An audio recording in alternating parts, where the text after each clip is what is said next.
What was your I am surrounded by idiots moment? 1. Not me, but my daughter. She was 17 at the time and working at a McDonald's in a rough neighborhood. They frequently had to check the bathrooms for needles and passed out junkies.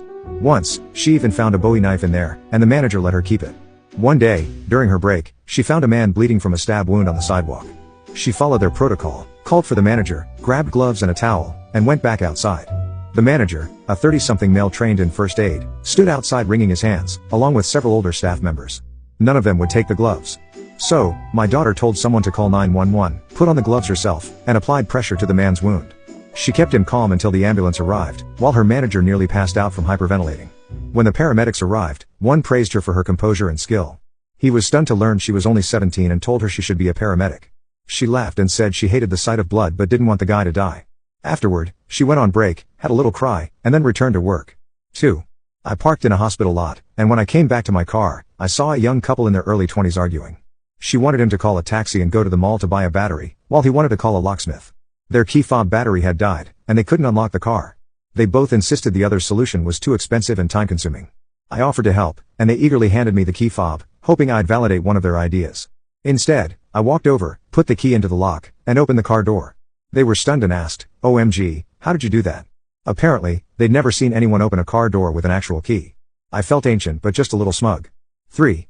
I took my 11-year-old daughter to a hockey game. She had her clear, branded souvenir bag from a previous game. At the gate, a security guard informed us that all bags needed to go through a different line, even though her bag was completely clear and empty. I pointed this out, but he insisted. We waited in the bag line, only for the next guard to say her bag was too big and needed to go through yet another line for an x-ray.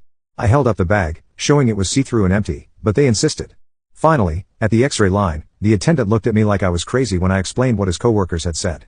After management got involved, they promised to train their staff to avoid this nonsense in the future. 4. At work, we responded to a crash scene where a man driving 65 miles per hour dropped his cigarette lighter into the passenger footwell. Leaning over to retrieve it, he ran into the back of a massive tractor pulling farm equipment. The farm implement sheared the roof off his car, leaving it hanging by a few metal threads over the trunk.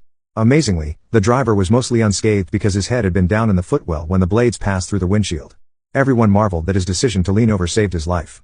Nobody seemed to consider that if he hadn't leaned over for the lighter, he wouldn't have hit the tractor in the first place. 5. At a family gathering, one of my sister-in-law's kids got hurt. A 4-year-old boy, Sean, ran headfirst into a fence and gashed his forehead on an exposed nail. He was screaming and bleeding profusely, but none of the 12 adults present did anything useful. They panicked, ran around, and flapped their hands. My husband and I took charge. We calmed Sean down, cleaned the wound, and reassured him that getting stitches wouldn't hurt much. He bravely nodded and said, "I'm brave." After his grandmother took him to urgent care, my Mill and Bill started freaking out about the blood on our clothes, worrying